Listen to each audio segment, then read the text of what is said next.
Hello everybody, welcome back to OMB Reviews. I am the critic who is a cynic. Hope you're doing well, and today we're doing a box office preview for this upcoming weekend, which is expected to be yet another massive weekend for Lilo and Stitch, the live-action remake, and a pretty good weekend for Mission Impossible: The Final Reckoning. Now, of course, when it comes to both of these movies, in the first, with Lilo and Stitch, we are dealing with $100 million worth of a budget, at least as of the current video and as of recent reporting, and probably close to a $100 million marketing cost, so about $200 million in total cost there. It is already on the cusp of, in fact, probably by the time the Thursday numbers officially get released, it will officially be in break-even territory, as I've been mentioning all week. It was going to break even long before this weekend numbers actually came out.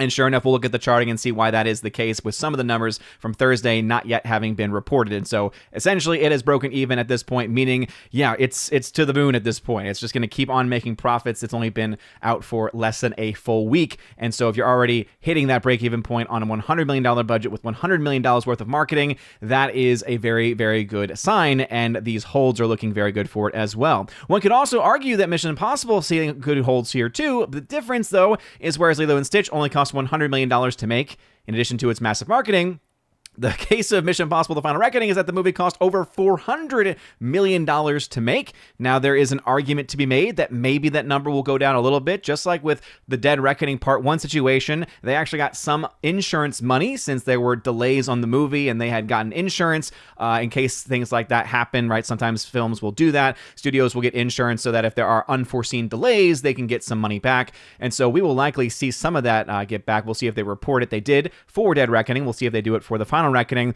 but you're still talking about most likely to be over $300 million worth of budget, which means we're talking about a bare minimum break even of $900 million in a best case scenario. And again, that's assuming, I'm trying to be as kind as I can, assuming they get $100 million back from insurance of some kind because of delays. But if they're not looking at that number there, right, $900 million as your minimum break even, based on the numbers that we're seeing, it does not really just seem to be on the table. This movie is not tracking to a point where it's going to hit that $1 billion mark. And even, as I said, if it does, more realistically, that $400 million number, which is all that we have to work with right now, and a massive marketing cost on top of that, is very much going to be the Achilles heel of this movie. Despite the fact that many people are enjoying it, that many people are going out of their ways to watch it and to defend it online. I can't tell you how many people in the comment section I've seen saying, "You're so wrong about this movie. How can you say it's a flop? Look at all the money it's making." It's like, well, yes, box office wise, it's doing fine. But even compared to that of Dead Reckoning Part 1, it's still not doing all that much better. And to be honest, I can see why, because I think Dead Reckoning Part 1 is a better movie, though the action sequences in the final hour of this movie, The Final Reckoning, are far superior, probably the best stunt sequences we've ever seen, or at least in the modern era of filmmaking that we have ever seen. But hey, that 3-hour runtime is hurting it. The fact that it's the 8th film in a series is hurting it, and the fact that there are still mixed opinions on this movie, even for people who like it like I do, hey, that says a lot about watchability, it says a lot about rewatchability, and people going to see a film over and over and over again, and it's not looking like that's going to be the case for this film, or at the very least not going to be enough for the movie's cost, for the movie's budget. So whereas on paper, you could just look, if you just in isolation look at the total box office and you say, look, it's going to be one of the biggest grossing films of 2025, that might be true. But just as it was also true back in 2024, 2023, when Disney had some of the biggest films of those years, and there were several of those movies that ended up actually losing money because of their budgets, okay, we got to be fair here. And that's why I always try to call balls and strikes here. I always try to be as fair as I can in my comparisons, and I'm obviously always open to be corrected if I make an actual error in judgment, just like with Sinners, for instance, right? But opening weekend numbers there did not indicate the film was going to make as much as it did. That week 2 number did indicate that, which is why, though it started off initially as a flop because of its massive budget and because this opening weekend historically would not have been enough, hey, that weekend 2 number changes the whole game there, and that film, of course, has been continuing to make profits, and again, could have made a lot more had they spent less, but I digress. Going into the chart here over on Box Office Theory, officially, though, Lilo and Stitch expected to make another $68.5 million. That's a 53% drop from last weekend. That's really good. All right, so whereas we typically see, especially with kids' movies, drops in the 30 to 40% range, especially down the line, having your week 2 number be only 53% projected at this point, after a holiday weekend, after the amount of buzz that this film had, even admits the fact that there is a lot of criticism. I can't tell you how much anger and hatred there is over this movie because of the changes that it makes to the characters of Nani, for instance. I talked about that on my Good Morning Asgard stream. The summer streams are back, everybody, every Wednesday morning, 10 a.m. to 11 a.m. Eastern time here on the channel. And I talked about, more fully about what the issues were there, and it's kind of this trend that Disney has had in a lot of its stories, whether it be Wreck-It Ralph 2, whether it be Toy Story 4, of saying, it doesn't matter who you leave behind as long as you are pursuing your own dreams and as long as you are happy, nothing else really matters, unless we, of course, give you a bunch of narrative conveniences that make, hey, pursuing your dreams possible while also not having to worry about kind of the darker side of that. But I digress. Lilo and Stitch is still, whether I like the film or not, whether any of us who hate the film, especially the more and more we think about it and all the changes that it makes, hey, it doesn't matter because the film is making money. There's just no doubt about that whatsoever. Mission Impossible: The Final Reckoning, on the other hand, is not making money, right? As you can see, tracking well below Lilo and Stitch. Obviously, very different markets here, so it's not too surprising to see that kind of a difference. But it is actually surprising to me that the drop is only expected to be around 57%. That's a pretty good hold for the opening weekend that it had and for that mixed reaction that it's getting. Clearly amongst the normies, clearly amongst the general audiences, it seems to be playing pretty well, because that tells me you have a lot of people who maybe were holding off that opening weekend, holding off that Memorial Day frame, and instead decided to go in that second weekend frame instead, going out this weekend, but also that typically means you have some repeat viewings going on at the same time. So whereas the total domestic is expected to be around $123 million by the end of this weekend, it is very much still a long, long way to go, right? Because it seems to be making most of its money internationally, and that's never something you ever want to be in, right? If you're making a decent amount domestically and a crap ton internationally, but you have a huge budget, that's usually not a great sign, right? Normally you want to have a very strong, robust domestic in addition to whatever you make internationally, right? If you have a strong domestic, international does not matter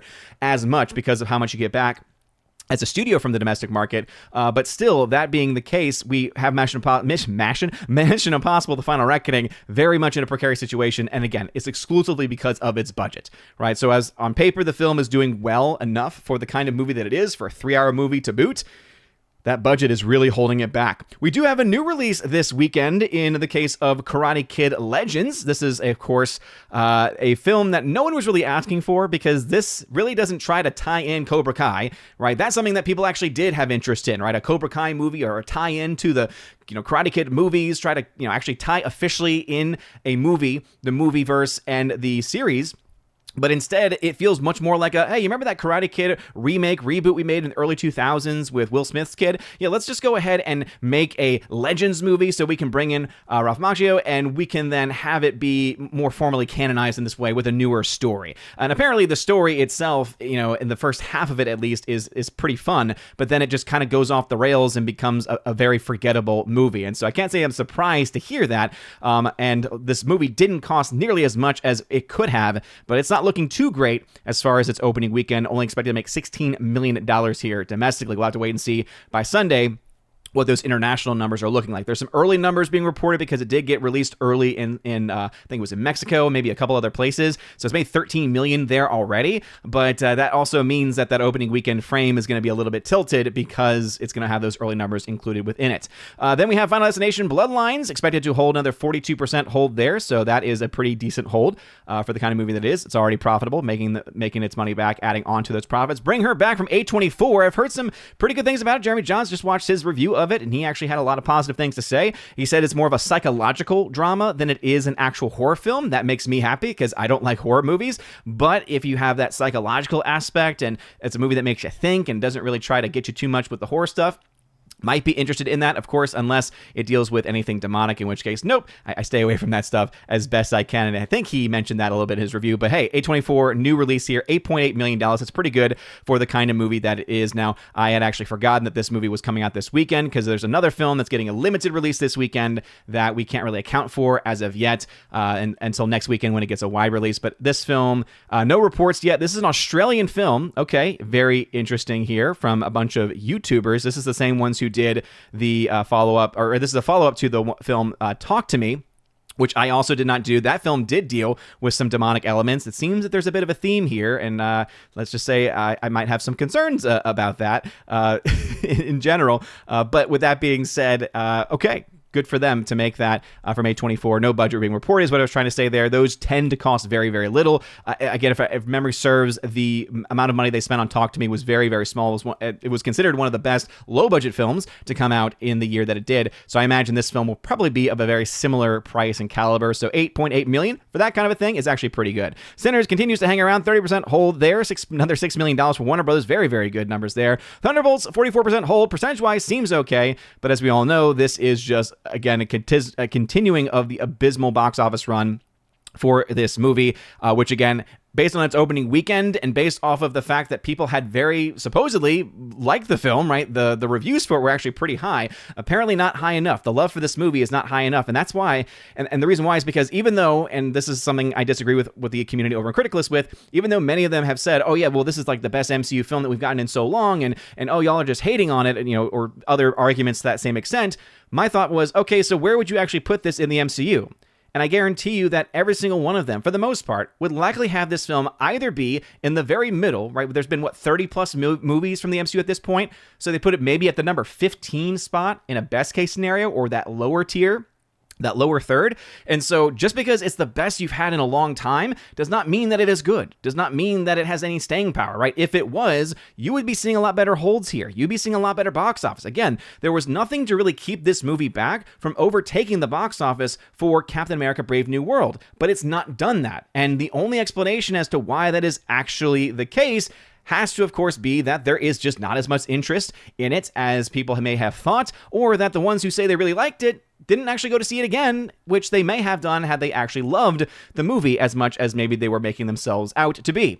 Again, I think there's a little bit of that, hey, it's not that bad, and so therefore I like it, which can be a problem, I think, for a lot of people, especially in our space. And then, of course, we have Friendship, The Last Rodeo, Minecraft movie, all going into their next weekends after. Minecraft, of course, still making about $1 million. This film is petering out just enough where $1 billion, again, I just don't think it's going to happen for this movie at this point, but hey, never say never. Going quickly over to Box Office Pro for them, they've got Lilo and Stitch also at the number one spot, another 55 to 65 million, so very similar. They are a bit different, though, than Box Office Theory's take on Karate Kid. They're a bit more bullish here. They are projecting a $25 to $35 million range, and I go back to Box Office Theory for a second because this is actually lining up more so with the traditional tracking. So Box Office Pro, right, and Theory and Report, they tend to use their own metrics. They don't go with the traditional tracking that the likes of Tony at Deadline or other places and other sites will oftentimes use. No, instead they use their own types of metrics. And so the traditional tracking actually does have it at around $25 to $30 million, with the Bring Her Back film tracking at 5 to 7. Again, obviously, he sees here some good pre-sales, some good word of mouth. That tends to be very good. And so that's why he's saying, okay, it's probably going to do a little bit better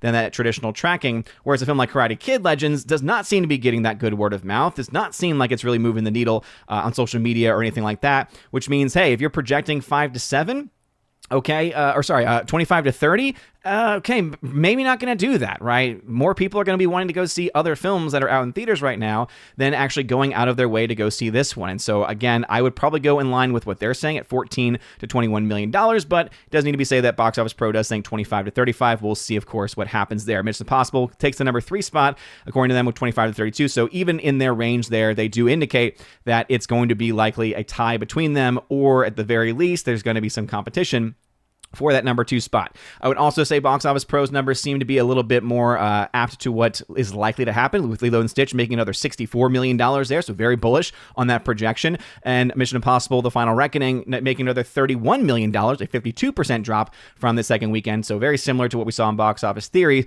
with Karate Kid only making around $21 million. And so again, I'm probably somewhere between where Box Office Theory was and where Box Office Report is, just based on the numbers that we see and based off of previous track records. And again, you can see the other amounts down there if you want to know further details. Going over the charts, because we love charts here on OMB Reviews. Obviously, we have some of the early numbers coming in, so actually just updated the browser in real time. That's how you know that it's here, and that's how you know it's real. Karate Kid Legends made $2.3 million in its debut, which is around $754 a theater. So again, I don't typically track the Thursday numbers all that much because your Thursday premiere does not always guarantee future success. So 2.3 sounds pretty low to me, but on a $45 million budget, maybe it possibly could be enough. We'll see exactly where the tracking goes from here as the day goes on. Some other things to mention, of course, are the international. So Lilo and Stitch has been on a tear recently, so we're still waiting on the Thursday numbers for this film, so do expect this number to tick up a little bit. As I mentioned, it'll probably break even, maybe even by the time this video is over, as far as the reporting is concerned. But $207 million domestic, $213 million international. That's why the film's being as successful as it is. $100 million budget. It's very, very good, right? It's a very, very manageable budget. And then when you're making $200+ million domestically, and in addition to that, even more money internationally, you're still very close to a 50-50 split. You always typically have the advantage being given over to the international audience in most cases with the blockbusters. But the fact that this movie will probably be close to $450 million when the Thursday numbers officially come in for this movie, yeah, that means I would suspect that by the end of this weekend, it's going to be closer to $600 to $700 million globally after 2 weeks. That means after 3 weeks, you're probably looking at it being $850 to $900 million. So yeah, I think $1 billion is absolutely on the table for this movie. We'll have our official projections though this coming weekend on Sunday when the box office breakdown comes out. By the way, the box office breakdown might be a little bit different, might be a little bit delayed. I still need to figure out what I'm going to do. I'm going to be out of town this weekend, going back to the city where I grew up in the city of New Orleans. So that is going to be something where I might have to figure out what to do there, because I do want to get a box office breakdown video out, since I will be out through Wednesday of next week most likely, and so again I'll give more information to y'all about that on social media and on the YouTube community page as well, so stay tuned. But $420 million, again, I think $450 million by the end of today when those numbers finally get reported, or at the very least $430-ish million, because it's just the domestic numbers that we reported. But internationally, again, I think that this film is probably still doing very well day to day there. So 430 to 450 by the end of today. By the end of this weekend, I could see it going well north of $600 million when those internationals eventually come in. Very, very successful film at this point. Mission Impossible Final Reckoning, again, $218 million sounds fine, but look at how much more money it's being made internationally than it is domestically. And again, Tom Cruise is doing everything he can to sell for this movie. He's doing so many press tours. He's showing up at screenings. Again, he's doing everything right. And that's why I would say go see this movie. And it's not to see the film itself, but rather to support theaters and also to really support what Tom Cruise and what the whole production team behind the film is doing. You don't really get movies like this anymore. However, I also would say, if you don't want to see the film, I totally understand why. 3 hours is a long time, and I don't really think the movie is really worth spending the amount of money that it costs these days to see it on a big screen, especially since the only time you'll probably actually get your money's worth would be in an IMAX experience, but even then, the IMAX tickets are so expensive. So I basically give this if you have an AMC A-list account, and so therefore you get 4 movies every single week for your subscription, I would say that that's worth going to see in that instance, if you have the time, of course, to do so. But $218 million, again, a $400 million budget, this ain't it, kid. Final Destination Bloodlines, $190 million off of a small $50-ish million budget. Yeah, 3.8 times your budget. That is a winner. Sinners at $340 million globally, right? Most of that coming in from the domestic market. That's 3.8 times its budget. So again, a big win for them, but still not really as strong.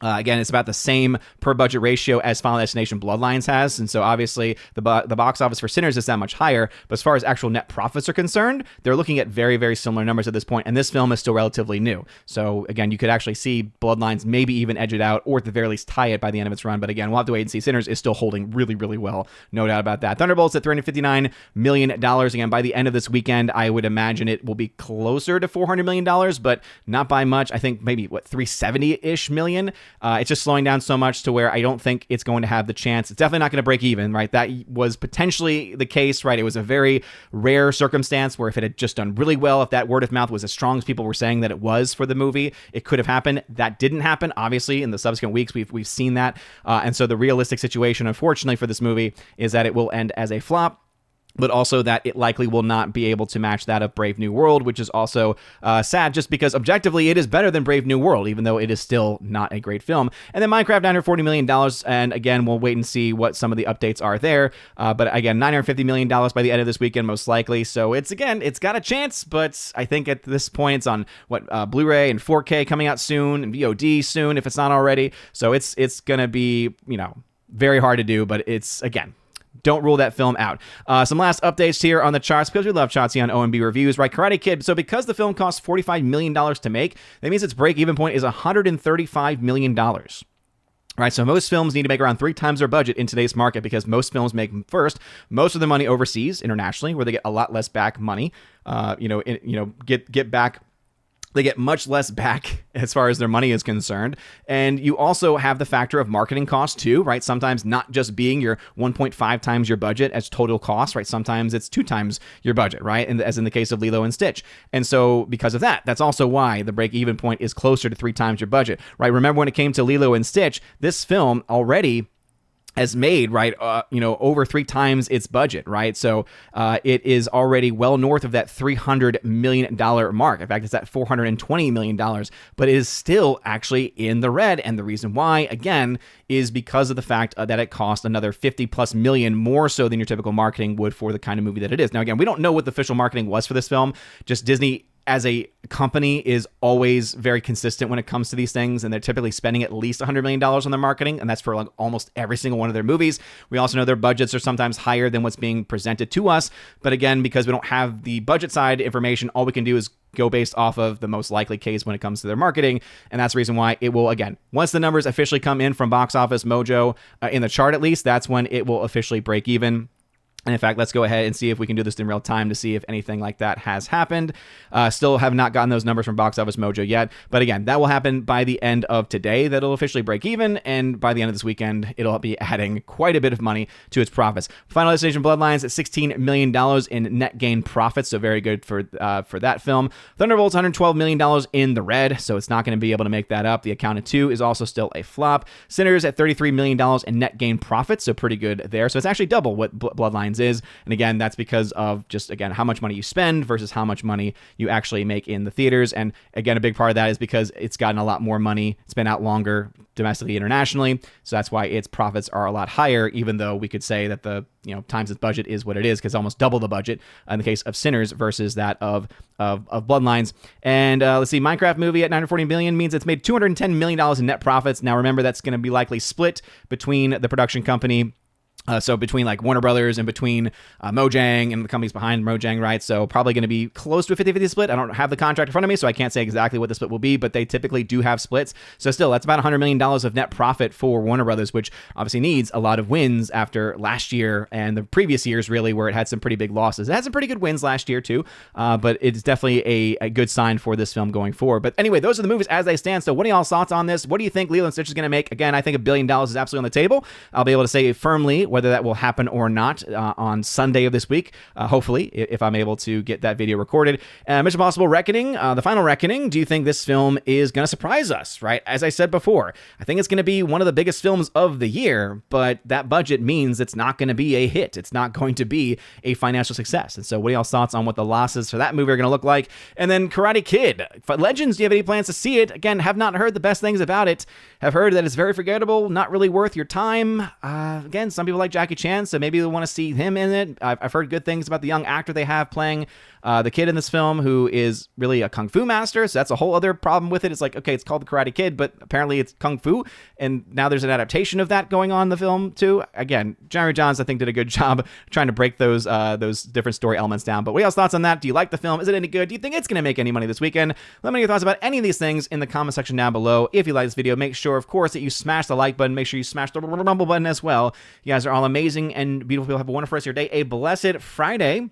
Blessed weekend. We are in Ascension Tide. The Feast of Ascension was yesterday, so everyone had a great Ascension day. And for those that are celebrating the Feast of Ascension on Sunday, again, Blessed Ascension if you are watching it at that point in time. And yeah, hopefully we'll have the box office breakdown out this Sunday if I'm able from on reporting on location in the city of New Orleans. So anyway, you guys are great. Have a wonderful rest of your day. And as always, God bless.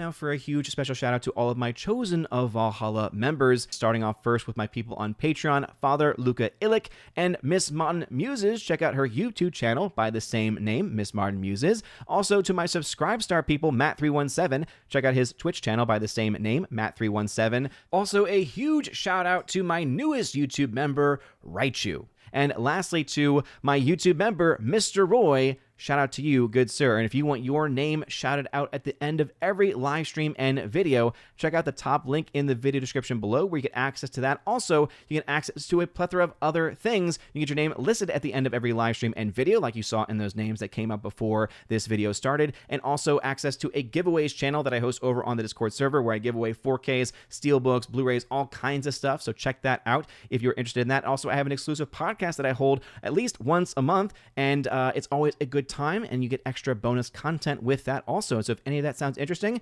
again, check out that top link in the video description below. You guys are all amazing, and people have a wonderful rest of your day, and as always, God bless.